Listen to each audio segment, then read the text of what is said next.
दोस्तों नमस्कार। आज के वीडियो में हम बात करने वाले हैं ग्रहण के बारे में, जो कि कल सुबह से शुरू होने वाला है। दोस्तों इसके बारे में बहुत सारे लोगों को कन्फ्यूज़न बनी हुई है, क्योंकि बहुत सारे लोग अलग अलग टाइमिंग बता रहे हैं। पर आज की इस वीडियो को देखने के बाद आपके मन में जो भी डाउट है या जो भी क्वेश्चन चल रहे हैं वो सारे ही ख़त्म हो जाएंगे। और मैं आज की वीडियो में ये भी बताऊँगी कि अगर ये जो ग्रहण है भारत में नहीं लग रहा है तो क्या हमें सावधानी रखने की ज़रूरत है या नहीं है, और वो कौन सी सावधानियां हैं जो कि ग्रहण के समय भारत में ना लगने पर भी हमें रखनी होती है। दोस्तों अब हम बात करेंगे यहाँ पर कि अगर ग्रहण हमारा कौन सा लग रहा है, ये आंशिक चंद्र ग्रहण है या फिर ये हमारा पूर्ण चंद्र ग्रहण है। दोस्तों अगर ये पूर्ण चंद्र ग्रहण है तो सूतक काल भी लगेगा, इस बारे में भी हम बात करेंगे और कौन कौन सी सावधानियां हमें इसमें रखनी है ग्रहण के दौरान। इस वीडियो को पूरा अंत तक देखना है, और जो लोग हमारे चैनल पर पहली बार आते हैं वो चैनल को सब्सक्राइब जरूर करें। इसी तरह की प्रेगनेंसी और इन्फॉर्मेटिव वीडियोस देखने के लिए, यानी कि आपके मन में जो भी क्वेश्चन चल रहे हैं, आपके मन में जो भी सवाल चल रहे हैं, वो हमारी वीडियो को देखकर ख़त्म हो जाएंगे। दोस्तों आज की वीडियो में हम ये भी बात करेंगे कि ग्रहण के दौरान हमें प्रेगनेंसी महिलाओं को क्या क्या काम बिल्कुल भी वर्जित माने जाते हैं। और दोस्तों चैनल को अगर आप सब्सक्राइब करते हो तो प्रेगनेंसी से हर रिलेटेड इन्फॉर्मेशन आपको हमारे चैनल पर मिलती रहेगी, जिससे आपकी प्रेगनेंसी में कोई भी परेशानी नहीं होगी और नॉर्मल डिलीवरी भी आसानी से हो पाएगी। तो चलिए दोस्तों वीडियो को शुरू कर लेते हैं।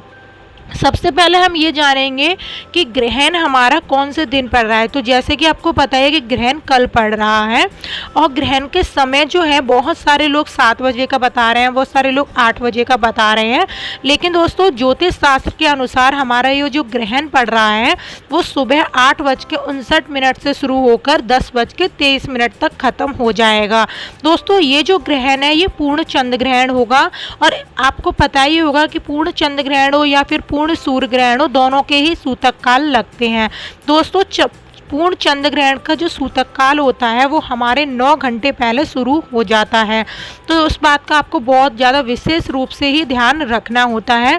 ग्रहण के दौरान कोई भी आपको ऐसी काम नहीं करने होते हैं जो कि वर्जित होते हैं।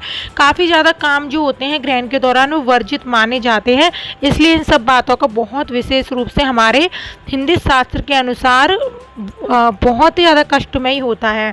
दोस्तों अब बात करते हैं चंद्र ग्रहण को लेकर। पौराणिक काल से यह धार्मिक मान्यता चली आ रही है कि ग्रहण के वक्त राहु चंद्रमा को निकल लेता है। दोस्तों ग्रहण का माना जाता है हिंदू शास्त्र के अनुसार जो चंद्रमा होता है वो राहु होता है, वो चंद्रमा को अपने अंदर निगल लेता है। इसलिए जो हमारे चंद्रदेव होते हैं वो बहुत ज़्यादा कष्ट में होते हैं। इसी वजह के दौरान हमारा जो धार्मिक और शुभ कार्य हमारे यहाँ वर्जित माने जाते हैं ग्रहण के समय में। दोस्तों मंदिर की कोई भी सामग्री या पवित्र चीज़ों को ग्रहण के समय छूना वर्जित होता है। इस दौरान कोई भी शुभ कार्य या धार्मिक कार्य करना बिल्कुल विशेष रूप से मना की जाती है। दोस्तों गर्भवती महिलाओं को खासकर इस वक्त बहुत ज़्यादा सावधानियां रखने की ज़रूरत होती है। जैसे कि वो कौन सी सावधानियां हैं जो ग्रहण के समय एक गर्भवती महिलाओं को नहीं करनी होती है। तो दोस्तों वो होती है जैसे कि आपको चाकू का इस्तेमाल बिल्कुल भी नहीं करना है। चाकू के इस्तेमाल यानी कोई भी ऐसी चीज़ है जिससे आप चाकू का काम करना है, वो सारे काम आपको ग्रहण से पहले ही कर लेने हैं, यानी कि ग्रहण शुरू होने से पहले ही आपको कर लेने हैं। जैसे सब्जी काटना है, आपको फल काटना है, सब्जी बनाना है, या फिर कुछ भी चीज़ आपके चाकू से इस्तेमाल की गई है, वो सारी ही चीज़ आपको ग्रहण से पहले कर लेनी है। आपको खाना भी ग्रहण से पहले बना लेना है, और ग्रहण के समय आपको खाना वगैरह भी नहीं बनाना है। यदि आपको कोई सिलाई बुनाई कढ़ाई अर्जेंट करनी है तो वो भी आपको ग्रहण से पहले कर लेनी है। दोस्तों ज्योतिष और धार्मिक मान्यताओं के आधार पर ऐसा माना जाता है कि जिस स्थान पर ग्रहण नज़र नहीं आता है उस स्थान पर ग्रहण का सूतक काल भी मान्य नहीं होता। तो दोस्तों ये बात आपको ध्यान रखनी है। अगर आपके यहाँ पर ग्रहण नज़र नहीं आ रहा है तो सूतक काल मान्य नहीं होगा, लेकिन ग्रहण का जो प्रभाव होता है ना वो पूरी ही पृथ्वी पर बना रहता है, इसलिए सावधानी आपको विशेष रूप से रखनी होती है। दोस्तों जैसे कि मैंने बताया कि घर के सारा झाड़ू पोंछा, बर्तन, कपड़े, खाना बनाना, नहलाना धुलाना और पूजा पाठ, ये सारे ही काम आपको सुबह उठकर जल्दी से निपटा लेने हैं ग्रहण से पहले। ग्रहण के समय आपको ये सभी कार्य बिल्कुल भी नहीं करने हैं। दोस्तों साथ ही साथ आपको घर में तुलसी के पत्ते ला के रख लेने हैं। जो भी खाना आपका बच जाता है, जैसे सब्जी बच गई है या फिर कुछ लोगों ने खाना नहीं खाया वो बाद में खाएंगे, तो सब्जी है, फल फ्रूट्स है, दूध है, दही है, इन सभी में तुलसी के पत्ते अवश्य रूप से डाल दें, जिससे आपके बच्चे पर किसी भी तरह का प्रभाव नहीं पड़ेगा और आप पर भी किसी भी तरह का प्रभाव नहीं पड़ेगा, और जो खाना बच गया है उसमें नेगेटिव एनर्जी का प्रभाव भी नहीं पड़ेगा। दोस्तों अब एक चीज़ की और बात करते हैं, वो होता है ग्रहण के दौरान आपको कौन से काम बिल्कुल भी नहीं करने होते हैं। वो होते हैं आपको, जैसे कि आप कोई मंदिर का काम नहीं करोगे। अब बहुत सारे लोग ये भी बोलते हैं क्या हम ग्रहण के समय दीपक जला सकते हैं या फिर हम लोग पूजा पाठ कर सकते हैं, और अगर हम भजन कीर्तन करना चाहें तो किस तरीके से कर सकते हैं। दोस्तों यदि आप भजन कीर्तन करना चाहती हो और आपको मंदिर में दीपक वगैरह आपको बिल्कुल भी नहीं जलाने हैं, क्योंकि ये विशेष रूप से वर्जित होते हैं, इसलिए आपको दीपक वगैरह बिल्कुल भी नहीं जलाने हैं, और पूजा की कोई भी सामग्री आपको ग्रहण के दौरान बिल्कुल भी नहीं छूनी है। तो आप कीर्तन भजन कैसे कर सकते हो? तो देखिए अगर आपको भजन वगैरह याद है तो अच्छी बात है, आप वो भी गा सकती हैं, और लेकिन आप क्या कर सकती हो, मोबाइल में भजन कीर्तन या पाठ या कोई कथा है वो चलाकर आप दूर रख सकती हो, लेकिन आपको मंदिर का कोई भी काम नहीं करना है ग्रहण के समय में। दोस्तों अब एक चीज़ और मैं यहाँ पर बता दूँ, आपको अपने घर पर गेरू की लाइन ज़रूर बना लेनी है। आपको अपने मेन दरवाजे पर एक गेरू की लाइन बना लेनी है, आपको अपने बेडरूम पर भी एक गेरू की लाइन बना लेनी है। एक आपको नारियल भी मंगवा के रख लेना है ग्रहण से पहले ही, उस नारियल को आप अपने बेड के सिराने भी रख सकते हैं। दोस्तों आपको ग्रहण के समय भूख भी लग सकती है, इसलिए खाने से बनी जो चीज़ें हैं वो आप अपने रूम में तुलसी के पत्ते डालकर ज़रूर रखें, ताकि खाने की भूख लगे तो आप तुरंत बेड पर आपको बार बार उठ के नहीं जाना पड़े। दोस्तों ग्रहण शुरू होता है तो आपको एक अपने अंधेरे के कमरे में रहना है, अपने रूम के सारे कर्टन बंद कर देने हैं, आपको मेन डोर भी बंद कर देना है। दोस्तों किसी भी तरह का आपको ऐसा काम नहीं करना है जिससे आपके और आपके बच्चे पर किसी भी तरह का प्रभाव पड़े। आपको बाहर बिल्कुल भी नहीं जाना है ग्रहण के समय में, और ग्रहण के समय में आपको लेट जाना है या फिर पूजा पाठ करनी है। और अगर आपको यूरिन आती है या पॉटी आती है, तो अगर आपका अटैच बाथरूम नहीं है तो आप अपने आप को ढककर ही बाथरूम करने जाएं, यूरिन पास करने जाएं। किसी भी तरीके से आपको जो सूरज के नीचे बिल्कुल भी नहीं आना है। बाकी दोस्तों आप एक चीज़ और ध्यान रख सकते हो ग्रहण के समय में, कि आपको जो खाना बच गया है वो खुला नहीं छोड़ना, उन सभी में तुलसी के पत्ते अवश्य डालने हैं। अब आप लोग पूछेंगे कि मैम क्या हम ग्रहण के समय सो सकते हैं? तो जी हाँ, आप ग्रहण के समय सो भी सकते हो, लेकिन लेफ्ट साइड सोइएगा और एक धागा अपने सर से लेके पैर तक के नीचे का धागा कट कर लीजिए। इससे क्या होगा, जैसे ही आपका धागा मतलब आप पे कोई नेगेटिव एनर्जी मतलब अटैक करना चाहेगी तो वो आपके बिहाफ पर उस धागे में करेगी, आप पर नहीं करेगी।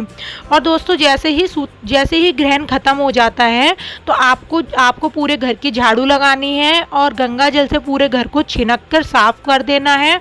उसके बाद नहा लेना है, और नहाने के बाद जो गेरू की लाइन बनाई थी वो भी पोंछे से पोंछ देनी है। बाकी दीपक ज़रूर जलाना है मंदिर में, और जो कपड़े आपने पहने थे वो कपड़े आपको दान कर देने हैं। बाकी दोस्तों आपको जो नारियल मैंने बोला था वो प्रसाद के रूप में बांट देना है, और जो धागा मैंने बोला था उसको आपको अपने सर से लेके पैर तक 7 बार उतारना है और आपको उसको जला देना है। दोस्तों दान विशेष रूप से ग्रहण के बाद किया जाता है, क्योंकि माना जाता है ग्रहण के समय बहुत ज़्यादा नेगेटिव एनर्जी आ जाती है, जिससे बचने के लिए हम बहुत सारे उपाय करते हैं, और दान भी उसी लिए किया जाता है। दोस्तों दान में आप कपड़े दान कर सकते हो, चावल दान कर सकते हो, आटा दान कर सकते हो, खाने की बनी वस्तुएं दान कर सकते हो, और जो आपने कपड़े पहने हैं वो भी दान कर दीजिए। अगर आप दान नहीं कर पा रहे हो तो प्रेगनेंसी में वो पुनः मत पहनिएगा। दोस्तों ये बहुत ही ज़्यादा सावधानी रखने की बात होती है। बाकी दोस्तों दीपक आप जब जलाते हो तो भगवान से माफ़ी मांगिएगा, क्योंकि बहुत सारी चीज़ें अनजाने में भी हम गलती कर देते हैं। और दोस्तों आपको अब मैं ये बता देती हूँ, ये जो हमारा ये सूर्य ग्रहण चंद्र ग्रहण है वो कौन कौन से देश में दिखाई देने वाला है। सबसे पहले बता देती हूँ, चंद्र ग्रहण हमेशा पूर्णिमा तिथि को लगता है, लेकिन हर बार पूर्णिमा को लगे ऐसा भी नहीं है। दोस्तों इस साल का पहला चंद्र ग्रहण हमारे दक्षिण पश्चिमी यूरोप, पश्चिमी एशिया, मध्य पूर्व अफ्रीका और उत्तरी व दक्षिणी अमेरिका में दिखाई देगा। इस हिसाब से यह ग्रहण England, Germany, Poland, Norway, Romania, Kenya, Sudan और इथियोपिया में नज़र आएगा। दोस्तों ये बहुत ही अच्छी बात है कि ये भारत में नज़र नहीं आएगा और इसलिए इसका सूतक काल भी मान्य नहीं होगा। लेकिन दोस्तों जो मैंने सावधानियां बताई हैं वो आपको ज़रूर करनी है, क्योंकि दोस्तों इसका जो प्रभाव होता है पूरे ही पृथ्वी पर रहेगा। इसलिए आपको ये नहीं सोचना कि भारत में नज़र नहीं आ रहा है तो हम ये सावधानियां ना करें, ऐसा नहीं होता है। आपको सावधानी विशेष रूप से करनी है, बिल्कुल भी गलती नहीं करनी है। अब दोस्तों आपको प्यास लगती है, जूस वगैरह पीने का मन है, तो वो भी आप अपने बेडरूम पर या बेड टेबल पर रख सकते हैं। अब बहुत सारे लोग बोलेंगे ये नियम क्या हमें हमारे पति को भी पालन करने हैं? जी नहीं, ये नियम आपके पति को पालन नहीं करने, क्योंकि वो गर्भवती नहीं है, आप गर्भवती हो।